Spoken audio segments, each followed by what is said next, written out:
नमस्कार दोस्तों साथियों, शब्दों की उस दुनिया में आपका स्वागत है जहां हर कहानी एक एहसास है और हर पात्र जिंदगी का आईना। आज की हमारी कहानी है कथाकार लीलाधर मंडलोई द्वारा रचित ततारा वामिरो कथा। यह कहानी एक अंडमान द्वीप समूह की लोक कथा पर आधारित है। इसका मुख्य उद्देश्य समाज में व्याप्त रूढ़िवादी परंपराओं, जातिगत भेदभाव और संकीर्ण सामाजिक बंधनों का विरोध करना है। यह कहानी संदेश देती है कि प्रेम और त्याग ही मानवता के सच्चे आधार हैं। इसके माध्यम से लेखक ने यह भी स्पष्ट किया है कि रूढ़ियों को तोड़ने और समाज को जोड़ने के लिए कई बार महान बलिदानों की आवश्यकता होती है, जो अंततः समाज में सुखद बदलाव लाता है। इस कहानी में परंपरा के नाम पर चली आ रही उस कुप्रथा का विरोध किया गया है जो दो गांव वालों के बीच वैवाहिक संबंध पर रोक लगाती थी। सच्चा प्रेम सभी सीमाओं और बंधनों को तोड़कर लोगों को आपस में जोड़ता है। ततारा और वामिरों का प्रेम और उनका आत्म बलिदान इस बात का प्रतीक है। लीलाधर मंडलोई द्वारा प्रस्तुत यह अंडमान निकोबार की लोक कथा हमें सिखाती है कि मानवीय भावनाएं और एकता किसी भी संकीर्ण नियम से ऊपर होती है। कहानी शुरू होती है।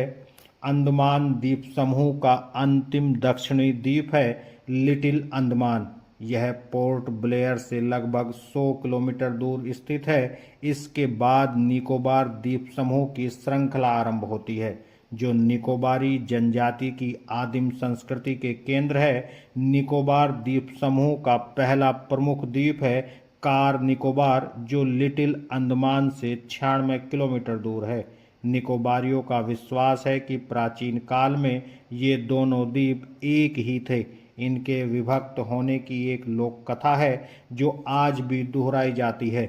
सदियों पूर्व जब लिटिल अंडमान और कार निकोबार आपस में जुड़े हुए थे, तब वहाँ एक सुंदर सा गांव था।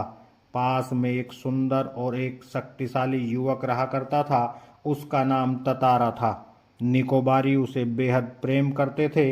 ततारा एक नेक और मददगार व्यक्ति था, सदैव दूसरों की सहायता के लिए तत्पर रहता। अपने गांव वालों को ही नहीं अपितु समूचे द्वीपवासियों की सेवा करना अपना परम कर्तव्य समझता था। उसके इस त्याग की वजह से वह चर्चित था। सभी उसका आदर करते, वक्त मुसीबत में उसे स्मरण करते और वह भागा भागा वहां पहुंच जाता। दूसरे गांवों में भी पर्व त्योहारों के समय उसे विशेष रूप से आमंत्रित किया जाता। उसका व्यक्तित्व तो आकर्षक था ही, साथ ही आत्मीय स्वभाव की वजह से लोग उसके करीब रहना चाहते। पारंपरिक पोशाक के साथ वह अपनी कमर में सदैव एक लकड़ी की तलवार बांधे रहता। लोगों का मत था, बावजूद लकड़ी की होने पर उस तलवार में अद्भुत दैवीय शक्ति थी। ततारा अपनी तलवार को कभी अलग न होने देता, उसका दूसरों के सामने उपयोग भी न करता। किंतु उसके चर्चित साहसिक कारनामों के कारण लोग बाग तलवार में अद्भुत शक्ति का होना मानते थे। ततारा की तलवार एक विलक्षण रहस्य थी। एक शाम ततारा दिन भर के अथक परिश्रम के बाद समुद्र किनारे टहलने निकला। सूरज समुद्र से लगे क्षितिज तले डूबने को था। समुद्र से ठंडी बयारें आ रही थी। पक्षियों की सायकालीन चहचहाटे सने सने क्षीण होने को थी। उसका मन शांत था। विचार मग्न ततारा समुद्री बालू पर बैठा सूरज की अंतिम रंग बिरंगी किरणों को समुद्र पर निहारने लगा। तभी कहीं पास से उसे मधुर गीत गूंजता सुनाई दिया। गीत मानो बहता हुआ उसकी तरफ आ रहा हो। बीच बीच में लहरों का संगीत सुनाई देता। गायन इतना प्रभावी था कि वह अपनी सुध बुध खोने लगा। लहरों के एक प्रबल वेग ने उसकी तंद्रा भंग की। चैतन्य होते ही वह उधर बढ़ने को विवश हो उठा, जिधर से अब भी गीत के स्वर बह रहे थे। वह विकल सा उस तरफ बढ़ता गया। अंततः उसकी नजर एक युवती पर पड़ी, जो ढलती हुई शाम के सौंदर्य में बेसुध एकटक समुद्र की देह पर डूबते आकर्षक रंगों को निहारते हुए गा रही थी। यह एक श्रृंगार गीत था। उसे ज्ञात ही न हो सका कि कोई अजनबी युवक उसे निशब्द ताके जा रहा है। एकाएक एक ऊंची लहर उठी और उसे भिगो गई। वह हड़बड़ाहट में गाना भूल गई। इसके पहले कि वह सामान्य हो पाती, उसने अपने कानों में गूंजती गंभीर आकर्षक आवाज सुनी। तुमने एकाएक इतना मधुर गाना अधूरा क्यों छोड़ दिया? ततारा ने विनम्रतापूर्वक कहा। अपने सामने एक सुंदर युवक को देखकर वह विस्मित हुई।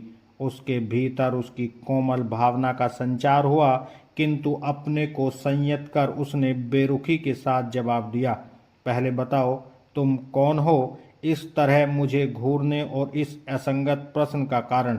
अपने गांव के अलावा किसी और गांव के युवक के प्रश्नों का उत्तर देने को मैं बाध्य नहीं, यह तुम भी जानते हो।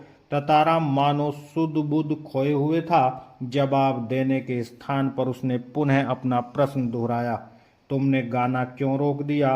गाओ, गीत पूरा करो। सचमुच तुमने बहुत सुरीला कंठ पाया है। यह तो मेरे प्रश्न का उत्तर न हुआ, युवती ने कहा। सच बताओ तुम कौन हो? लपाती गांव में तुम्हें कभी देखा नहीं। ततारा मानो सम्मोहित था। उसके कानों में युवती की आवाज ठीक से पहुंच न सकी। उसने पुनः विनय की, तुमने गाना क्यों रोक दिया? गाओ ना। युवती झुंझला उठी। वह कुछ और सोचने लगी। अंततः उसने निश्चयपूर्वक एक बार पुनः लगभग विरोध करते हुए कड़े स्वर में कहा, दृढ़ता की हद है। मैं जब से परिचय पूछ रही हूं और तुम बस एक ही राग अलाप रहे हो। गीत गाओ, गीत गाओ। आखिर क्यों? क्या तुम्हें गांव का नियम नहीं मालूम? इतना बोलकर वह जाने के लिए तेजी से मुड़ी। ततारा को मानो कुछ होश आया। उसे अपनी गलती का एहसास हुआ। वह उसके सामने रास्ता रोककर मानो गिड़गिड़ाने लगा, मुझे माफ कर दो। जीवन में पहली बार मैं इस तरह विचलित हुआ हूँ। तुम्हें देखकर मेरी चेतना लुप्त हो गई थी। मैं तुम्हारा रास्ता छोड़ दूंगा, बस अपना नाम बता दो। ततारा ने विवशता में आग्रह किया। उसकी आंखें युवती के चेहरे पर केंद्रित थी। उसके चेहरे पर सच्ची विनय थी। वामीरो, एक रस घोलती आवाज उसके कानों में पहुंची। वामीरो, वाह कितना सुंदर नाम है। कल भी आओगी न यहाँ? ततारा ने याचना भरे स्वर में कहा। नहीं, शायद कभी नहीं, वामीरो ने उत्तर दिया और झटके से लपाती की तरफ बेसुध सी दौड़ पड़ी। पीछे ततारा के वाक्य गूंज रहे थे, वामीरो, मेरा नाम ततारा है। कल मैं इसी चट्टान पर प्रतीक्षा करूंगा। तुम्हारी बाट जोहूंगा, जरूर आना। वामीरो रुकी नहीं, भागती ही गई। ततारा उसे जाते हुए निहारता रहा। वामीरो घर पहुंचकर भीतर ही भीतर कुछ बेचैनी महसूस करने लगी। उसके भीतर ततारा से मुक्त होने की एक झूठी छटपटाहट थी। एक झल्लाहट में उसने दरवाजा बंद किया और मन को किसी और दिशा में ले जाने का प्रयास किया। बार बार ततारा का याचना भरा चेहरा उसकी आंखों में तैर जाता। उसने ततारा के बारे में कई कहानियां सुन रखी थी। उसकी कल्पना में वह एक अद्भुत साहसी युवक था, किंतु वह ततारा उसके सम्मुख एक अलग रूप में आया। सुंदर, बलिष्ठ, किंतु बेहद शांत, सभ्य और भोला। उसका व्यक्तित्व कदाचित वैसा ही था जैसा वह अपने जीवन साथी के बारे में सोचती रहती थी, किंतु एक दूसरे गांव के युवक के साथ यह संबंध परंपरा के विरुद्ध था। अतएव उसने उसे भूल जाना ही श्रेष्ठ कर समझा, किंतु यह असंभव जान पड़ा। ततारा बार बार उसकी आंखों के सामने था, निर्निमेष याचक की तरह प्रतीक्षा में डूबा हुआ। किसी तरह रात बीती, दोनों के हृदय व्यथित थे। किसी तरह आँच रहित एक ठंडा और उबाऊ दिन गुजरने लगा। शाम की प्रतीक्षा थी। ततारा के लिए मानो पूरे जीवन की अकेली प्रतीक्षा थी। उसके गंभीर और शांत जीवन में एक ऐसा पहली बार हुआ था। वह अचंभित था, साथ ही रोमांचित भी। दिन ढलने के काफी पहले वह लपाती की उस समुद्री चट्टान पर पहुंच गया। वामीरो की प्रतीक्षा में एक एक पल पहाड़ की तरह भारी था। उसके भीतर एक आशंका भी दौड़ रही थी, अगर वामीरो न आई तो। वह कुछ निर्णय नहीं कर पा रहा था, सिर्फ प्रतीक्षारत था। बस आस की एक किरण थी जो समुद्र की देह पर डूबती किरणों की तरह कभी भी डूब सकती थी। वह बार बार लपाती के रास्ते पर नजरें दौड़ाता। सहसा नारियल के झुरमुटों में उसे एक आकृति कुछ साफ हुई। कुछ और उसकी खुशी का ठिकाना न रहा। सचमुच वह वामीरो थी। लगा जैसे वह घबराहट में थी। वह अपने को छुपाते हुए बढ़ रही थी, बीच बीच में इधर उधर दृष्टि दौड़ाना न भूलती। फिर तेज कदमों से चलती हुई ततारा के सामने आकर ठिठक गई। दोनों शब्दहीन थे। कुछ था जो दोनों के भीतर बह रहा था। एक टक निहारते हुए वे जाने कब तक खड़े रहे। सूरज समुद्र की लहरों में कहीं खो गया। अंधेरा बढ़ रहा था। अचानक वामीरो कुछ सचेत हुई और घर की तरफ दौड़ पड़ी। ततारा अब भी वहीं खड़ा था, निश्चल, शब्दहीन। दोनों रोज उसी जगह पहुंचते और मूर्तिवत एक दूसरे को निर्निमेष ताकते रहते। बस भीतर समर्पण था जो अनवरत गहरा रहा था। लपाती के कुछ युवकों ने इस मूक प्रेम को भांप लिया और खबर हवा की तरह बह उठी। वामीरो लपाती ग्राम की थी और ततारा पासा का। दोनों का संबंध संभव न था। रीति अनुसार दोनों को एक ही गांव का होना आवश्यक था। वामीरो और ततारा को समझाने बुझाने के कई प्रयास हुए, किंतु दोनों अडिग रहे। वे नियमतः लपाती के उसी समुद्र के किनारे मिलते रहे और अफवाहें फैलती रही। कुछ समय बाद पासा गांव में पशु पर्व का आयोजन हुआ। पशु पर्व में हष्ट पुष्ट पशुओं के प्रदर्शन के अतिरिक्त पशुओं से युवकों की शक्ति परीक्षा प्रतियोगिता भी होती है। वर्ष में एक बार सभी गांव के लोग हिस्सा लेते हैं। बाद में नृत्य, संगीत और भोजन का भी आयोजन होता है। शाम से सभी लोग पासा में एकत्रित होने लगे। धीरे धीरे विभिन्न कार्यक्रम हुए। ततारा का मन इन कार्यक्रमों में तनिक न था। उसकी व्याकुल आंखें वामीरो को ढूंढने में व्यस्त थी। नारियल के झुंड के एक पेड़ के पीछे उसे जैसे कोई झांकता दिखा। उसने थोड़ा और करीब जाकर पहचानने की चेष्टा की।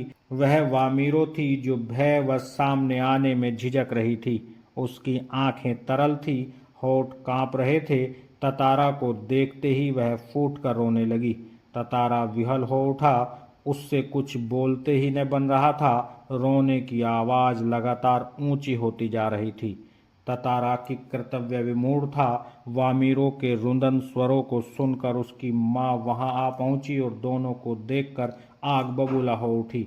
सारे गांव वालों की उपस्थिति में यह दृश्य उसे अपमानजनक लगा। इस बीच गांव के कुछ लोग भी वहां पहुंच गए। वामीरो की मां क्रोध में उफन उठी। उसने ततारा को तरह तरह से अपमानित किया। गांव के लोग भी ततारा के विरोध में आवाज उठाने लगे। यह ततारा के लिए असहनीय था। वामीरो अब भी रोए जा रही थी। ततारा भी गुस्से से भर उठा। उसे जहां विवाह की निषेध परंपरा पर क्षोभ था, वहीं अपनी असहायता पर खीज। वामीरो का दुख उसे और गहरा कर रहा था। उसे मालूम न था कि क्या कदम उठाना चाहिए। अनायास उसका हाथ तलवार की मूठ पर जा टिका। क्रोध में उसने तलवार निकाली और कुछ विचार करता रहा। क्रोध लगातार अग्नि की तरह बढ़ रहा था। लोग सहम उठे। एक सन्नाटा सा खिंच गया। जब कोई राह न सूझी तो क्रोध का शमन करने के लिए उसमें शक्ति भर उसे धरती में घोंप दिया और ताकत से उसे खींचने लगा। वह पसीनों से नहा उठा। सब घबराए हुए थे। वह तलवार को अपनी तरफ खींचते खींचते दूर तक जा पहुंचा। वह हाँप रहा था। अचानक जहां तक लकीर खिंच गई थी, वहां एक दरार होने लगी, मानो धरती दो टुकड़ों में बंटने लगी हो। एक गड़गड़ाहट सी गूंजने लगी और लकीर की सीध में धरती फटी ही जा रही थी। दीप के अंतिम सिरे तक ततारा धरती को मानो क्रोध में काटता जा रहा था। सभी भयाकुल हो उठे। लोगों ने ऐसे दृश्य की कल्पना न की थी। वे सिहर उठे। उधर वामीरो फटती हुई धरती के किनारे चीखती हुई दौड़ रही थी। ततारा ततारा ततारा। उसकी करुण चीख मानो गड़गड़ाहट में डूब गई।